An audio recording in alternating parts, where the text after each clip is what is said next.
of new cases on Capitol Hill. A top Republican is calling on House Speaker Nancy Pelosi to implement coronavirus testing. Our next guests are all lawmakers who have recovered from COVID-19. Here with a very packed panel, we have Congressman Tom Rice, Louis Gohmert, Morgan Griffith, and Mario Diaz-Balart joining me now. Gentlemen, thank you all for being here. You've all tested positive for coronavirus. Congressman Diaz-Balart, we'll start with you. Tell me about your experiences really quickly and maybe how we might learn from you what the president is going through. Look, I had 3 weeks where I felt horrible. I had a low-grade fever for, again, about 2.5 weeks. The first 4 or 5 days were the worst, where I had a more intense fever and feeling pretty bad. But I will tell you all, I worked through the process. I didn't stop working. I was on the phone, obviously. And so I was able to keep working. I was able to still, do the job that I was required to do.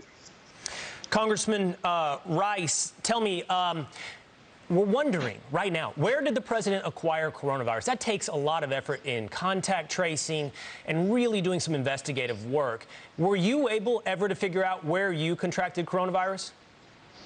No, I really wasn't. I suspect it was from my son, who had been out to a restaurant in the recent. But we were pretty isolated up until the time that I got it. I want to say, though, that, the president's out around a lot of people, and I'm glad that my commander-in-chief is not hiding in his basement in fear of this when he expects first responders to go to work. I'm glad a real leader does what he expects other people to do as well.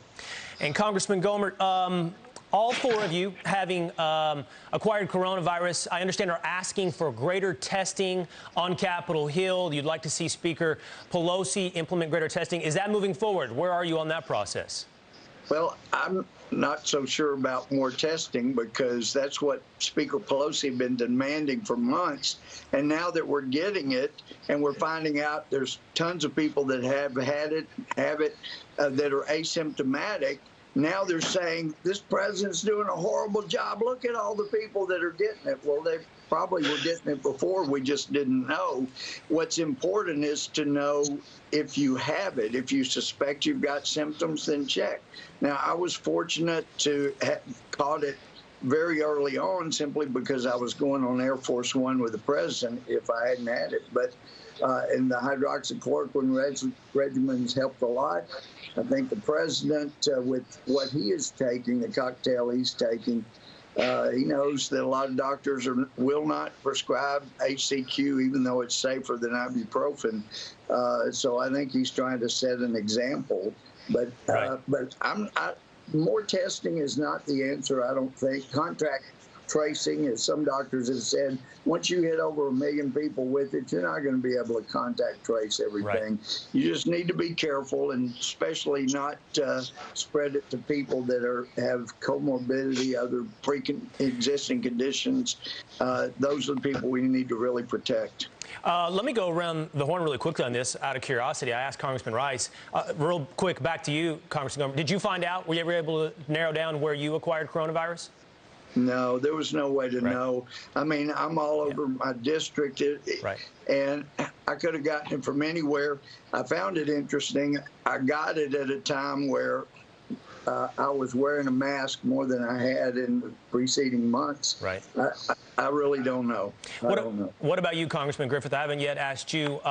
What was your experience, and do you know where you acquired coronavirus?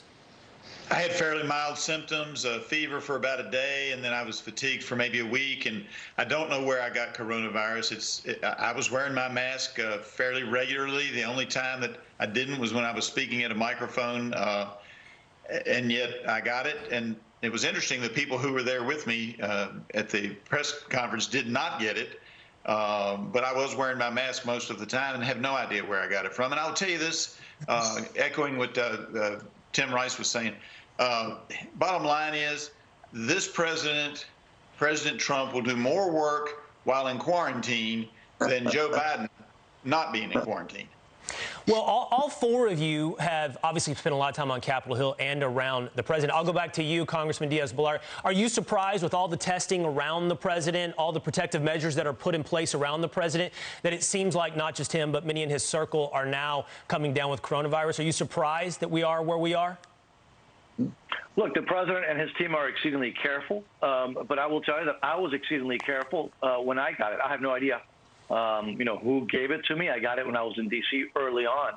And so the key here is to be careful, to have, use common sense and not panic, but be as careful as possible, particularly when you're around people who have pre-existing conditions, who might be susceptible to this. Again, that where this is more dangerous. But common sense, it would be ludicrous to have a national, for example, mask mandate, because there are huge differences in different geographic areas.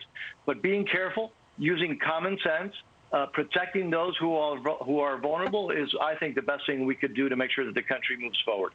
One of the obvious big implications of this and the fallout from the coronavirus has been the economic impact across this country from shutdowns, the unemployment rate.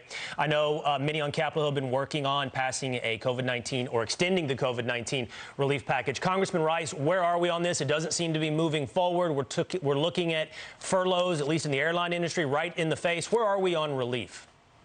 I think Speaker Pelosi should have us in Washington until we get this relief package passed. Everyday Americans are struggling, small businesses struggling to survive, and we need to do what we can to mollify that economic impact. I think it's a shame that she sent us all home yesterday. We should be in Washington working with the White House and with the Senate to get this resolved until we get a package that helps small businesses. Yeah, hopefully and we can just take the politics out of it and just work on what's going to help American families instead of insisting on making political points. Right. Certainly a lot of people that need help right now. I'm going to leave the last question to you, Congressman Gohmert. What do you think the biggest takeaway is from the news that the president has acquired coronavirus? There are many in the media, many on the left, who are going to play the blame game about masks, about rallies, or whatever they want to pin the blame on. But as you look at this situation, what is the biggest takeaway? What does it tell you about where we sit in the United States right now? Well, that anybody can get it, and those that are making fun of him, there's a good chance that they could get it as well. And so it is just to be smart, and I think the cocktail I was taking, non-alcoholic, was very helpful. But just be careful. When I was capable of spreading it, I was exceedingly careful. Right. And we need to do that as well. If you suspect you got it, then for heaven's sake, get tested. They'll test you if you think you may have it, and then you don't spread it around. That's a big takeaway. But we're all in this together. It's time to stop the hate. I had people sending messages, die MFer and whatnot, but apparently whoever they prayed to is not as strong as the God of healing. But we're in this together. Let's work together and not be so hateful and mean-spirited. Yeah, I think the biggest takeaway is that we're obviously dealing with a very infectious disease, and as you all four have pointed out, take your personal precautions. Congressman, all of you, happy that you recovered. Thank you for sharing your experience with us, Congressman Tom Rice, Louis Gohmert, Morgan Griffith, and Mario Diaz-Balart. Thank you guys so much. Thank you. Thank you. All right, take care. Up next, President Trump's diagnosis.